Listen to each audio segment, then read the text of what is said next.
রেলপথে অবৈধ সুপারি পাচার আটককে ঘিরে চুরাইবাড়িতে ঘুষ নাটকের অভিযোগ, প্রশ্নের মুখে বিতর্কিত দারোগা।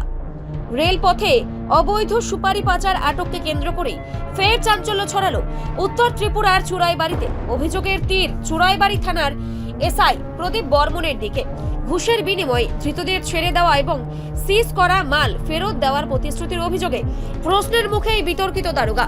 নির্ভরযোগ্য সূত্রের খবর, করিমগঞ্জ থেকে আগরতলাগামী একটি ডেমো ট্রেনে নিলামবাজার এলাকা থেকে তেলিয়ামুড়ের উদ্দেশ্যে বিপুল পরিমাণ সুপারি নিয়ে যাওয়া হচ্ছিল।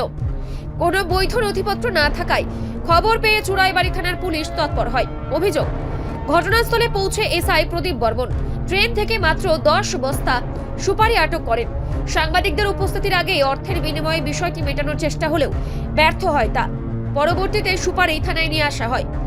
সাংবাদিকদের প্রশ্নে দারোগা জানান, ধৃতদের আদালতে পাঠানো হবে এবং আইনি প্রক্রিয়া মেনেই কাজ হবে। কিন্তু ধৃত দুই যুবক শাহজাহান আহমেদ ও মাসুম আহমেদের দাবি, রাতে 20,000 টাকার বিনিময়ে তাদের ছেড়ে দেওয়া হয়েছে।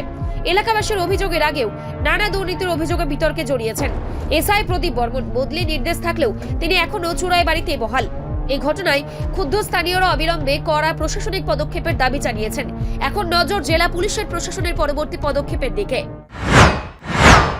ডেমো ট্রেন দিয়া Karimganj to Agartala demo train দিয়া কিছু ইলিগাল জিনিস যেটা আগরতলা পাচার করা হইতেছে, সেই অনুসারে আমরা রেল স্টেশনে গেছি।